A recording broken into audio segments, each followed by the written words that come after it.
Hello friends, जब आपने खुद को और अपनी फैमिली को घर में ही दावत देनी हो तो आप लोग मेरी ये रेसिपी ट्राई करें। बहुत सारे तरीक़ों से जो है ना वो मैंने बिरयानी बनाई, बट जब भी मैं इस तरह से बिरयानी बनाती हूँ तो बहुत ही लज़ीज़ बनती है, बहुत डिलीशियस बनती है और सब घर वाले जो है ना बार बार फरमाइश करते हैं कि हमें वैसी ही बिरयानी बना कर खिलाओ। आज जो है ना मैं आपके साथ टिप्स एंड ट्रिक्स के साथ, बेसिक से टिप्स एंड ट्रिक्स के साथ जो है ना सिंधी बिरयानी कह लें, कराची बिरयानी कह लें, वो बनाना सिखाऊँगी।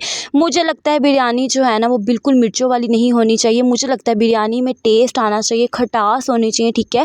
स्पाइस जो लेवल है वो भी होना चाहिए, लेकिन इतना ज़्यादा नहीं होना चाहिए कि बिरयानी जो है वो हम लोग इंजॉय करने की बजाय उसमें मिर्चें इंजॉय करें। यहाँ पर जिस सबसे पहले हम मसाला बना रहे हैं, प्याज़ों को मैंने फ्राई किया, अच्छे से गोल्डन करना, जलाना नहीं है। फ्रेश लहसुन ऐड कर दें, 4 to 5 जो है टमाटोस जो है कट करके वो ऐड कर दें। बेसिक सिंपल स्पाइसेस में नमक, मिर्च और हल्दी ऐड करके आधा कप पानी ऐड करके इसको अच्छे से मसाला की भुनाई करें।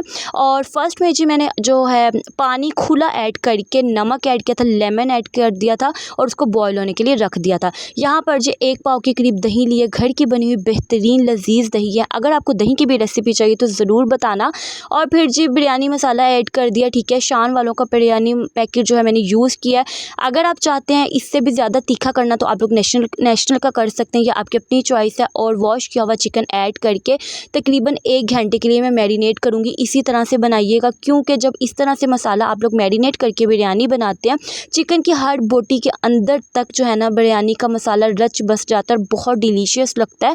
अगर आप लोग वैसे ही मसाला ऐड कर देंगे ना, मुझे लगता है उसका वो टेस्ट नहीं रहेगा। और सेकंड ये कि हमने अच्छे से राइस को वॉश करके सोक कर देना। जितने अच्छे राइस आपके सोक होंगे उतना बेहतरीन मज़े का डिलीशियस जो है ना टेस्ट आएगा। यहाँ पर जी मैरिनेटेड चिकन ऐड करके अच्छे से भुनाई की, उसको 30 मिनट्स के अराउंड अबाउट कुक किया। फिर उसको मैंने हाई फ्लेम पे जो है ना भुनाई करने के बाद 30 मिनट्स के अराउंड अबाउट कुक करने के बाद ऑयल सेपरेट होने तक पकाया। फिर जी खुले पानी में हमने चावलों को उबाला, 1 कनी रख के आपने उबाल लेने हैं। और चावलों को इतना अच्छे से वॉश कीजिएगा कि चावल जो है ना निखरे निखरे बाहर आए, क्योंकि बिरयानी में जो हम कलर भी ऐड करते हैं, अगर निखरे निखरे राइस होंगे तो कलर जो है वो अलग दिखेगा और खूबसूरत से रंगीन बिरयानी बहुत अच्छी लगती है आंखों को भी और घर को भी। मेरे घर वालों को कभी भी बाहर की बिरयानी पसंद नहीं है, हमें हमेशा क्रेविंग जो है सेटिस्फाइड करती है घर की इस रेसिपी को फॉलो करके। अगर आपको मेरी ये रेसिपी अच्छी लगी तो लाइक कर दें, रीपोस्ट कर दें, फॉलो कर लें। और अगर आप कोई रेसिपी सीखना चाहते हैं तो फिर मुझे ज़रूर बताना। यूट्यूब वाले सब्सक्राइब कर दें।